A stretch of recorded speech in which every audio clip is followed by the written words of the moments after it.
guys, so today we have the pleasure of talking to Hahnemule about their watercolor papers. There is one that I am particularly excited about, and you guys will have to watch today's interview to see which one it is and why I'm so excited about it.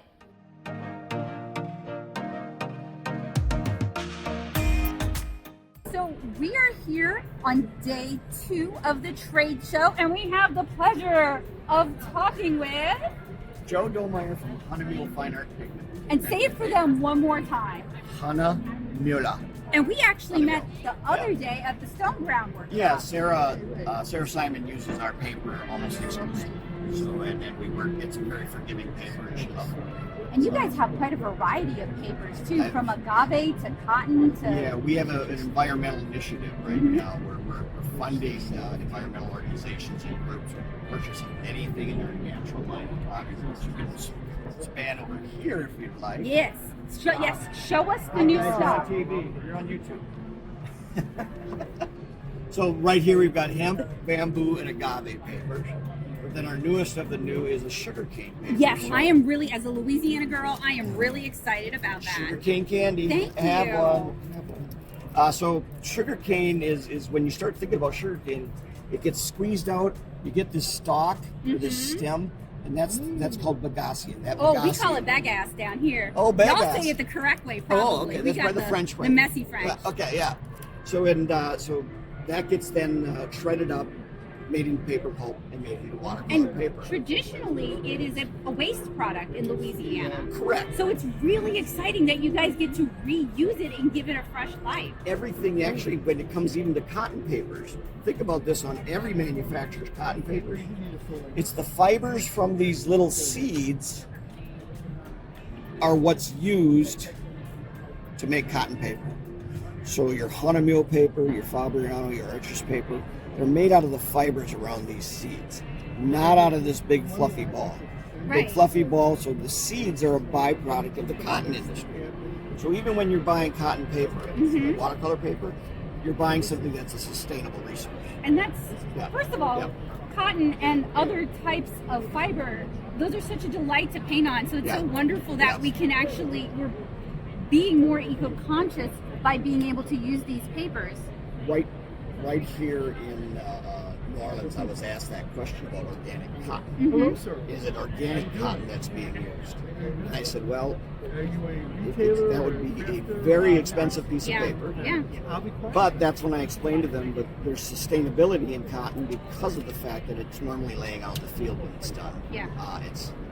Now it's being converted into paper. And the same goes for the sugar cane too. So that's super exciting.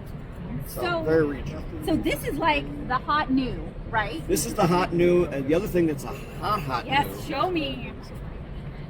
We now have I have these, and I had such a hard time buying them. A watercolor bookmark pad. They've only been available since September of last year. You guys have been teasing them on Instagram and making me so jealous.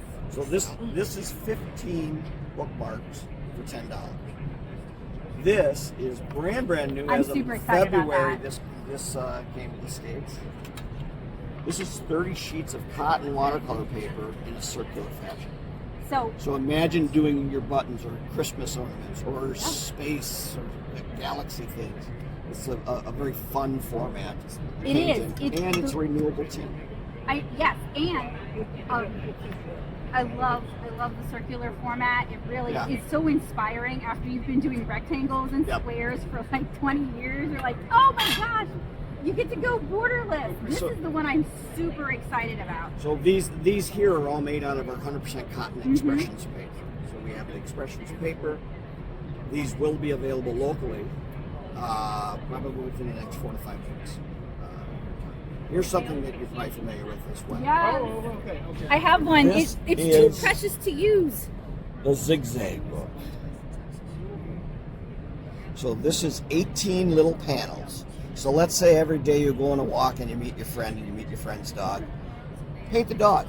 That would be perfect. And then meet next friend the next day. Paint that dog. Next thing you know, you've got a little album, or you can do a gift or a travel. It's a great traveling journal as well. I'm probably going to take that when we go on vacation. There you go. Here, there you go. Well, thank you. Thank you. So, if my viewers want to purchase your products and their local brick and mortar doesn't carry them, Sure. can they request them?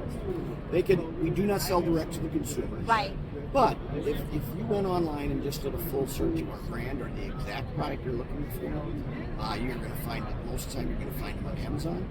You're also going to find them on various full-size or larger websites, online websites. I think I got these from Paper and Ink, not Paper and Ink Arts, St. Louis Art Supply. Oh yeah, they were the first ones who brought this in.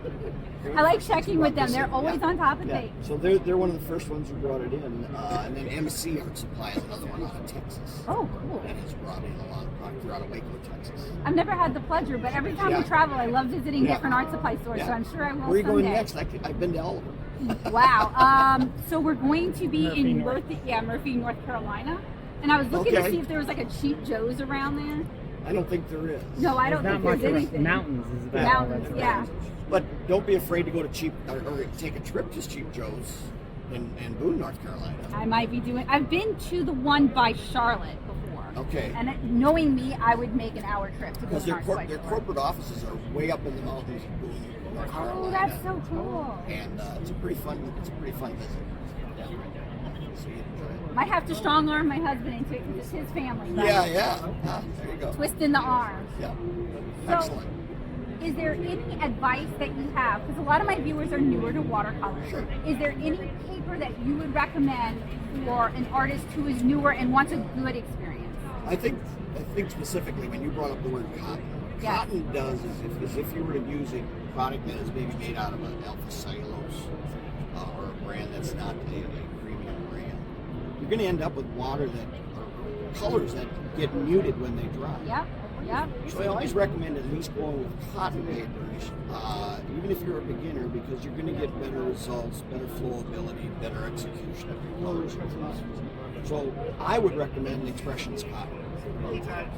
How you doing? It's a fairly new product here in the United States, but again, it gives them the ability to test it, try it with these, and then move into this. Yeah. But again, I always say there's no beginner's paper, there's practice paper. Yeah. And I say that student grade paper, it should be renamed because while it has its place, it handles very differently from what we expect for watercolor. Absolutely. It's great for testing, and if you wanted to do color patterns, or even in many cases, if you wanted to use it as a palette, you can mix it right on a hot press piece of paper. You can do that. So, I mean, our books and journals, these are, if you're an urban sketcher or you like to carry things, do a lot of traveling, these books and journals, we have one that's made out of a wood pulp alpha cellulose, 100% cotton watercolor book. That's a beautiful little book, too. And for the traveler, and I know this seems odd for the Gen Xers. The postcards, though, these are making a comeback. So these are postcards that will go through the U.S. Postal Service. So what I would recommend folks to do is if you're going to get together with a bunch of friends or students or kids, have them paint it, put their name and address on it, take them somewhere and mail them back to them. Oh, that's such a lot. And then you get that postmark, too. So what I do is I do a lot of workshops. This is one that I was in Vegas. I wrote a note to my wife. Oh, that's sweet. And horrible painting. Doesn't matter. But it was done in the moment. Yeah. And so it's one of those things when I have students doing it or kids doing it on the curb or out in front of a store, I'll take them back with me to Minnesota and mail them back to wherever it was, California, Seattle. So it's a fun way of doing things. So Yeah. That's think such of a watercolor lovely for idea. travel a lot. But also, you've created this little gift that you've sent somebody because you put the time and the thought into it. Yep. All of the zigzag books in larger sizes. Yeah, the zigzag comes in this quite a is few so larger big. sizes. I'm trying to find the one that actually, we have one in the booth here that's been painted on it. See, it's open. This large zigzag that was open and had color painting in it. That one up here? Oh, the display. Sorry. No, you're fine. Ooh, look how beautiful. Oh, I love it. And see how you can do it over multiple pages if you want to. Or you could do sequential art like that if you want to. Sequential art. I think of, well, especially if you're doing, like you said, cartooning illustrations, that sort of stuff for anime. Giraffes. Ah! Or a long jellyfish. Yeah. Oh, those are really Anyway, cool. the Zigzag is a great travel journal. Yeah. And it's got a nice sturdy hard cover, but it's easy to open. Yep. So, Can handle TSA, no problem. there you go. Thank you so much All for right. taking the Thanks, time Becca. to talk to us. I really You bet. appreciate it. You bet. Take care. I will try. Enjoy. Yes, and enjoy our city. Yep. Who dat? So of course it would be the sugarcane paper. That would be the one this Louisiana girl is the most excited to try out. I've actually already tried out the accordion book. I brought it with me when I went on a family trip to North Carolina, and I really liked how it handled. And I have a video where I'm going to talk all about this adorable and tiny little book. So make sure you are subscribed and you click the bell notification to let YouTube know that you want to see that video.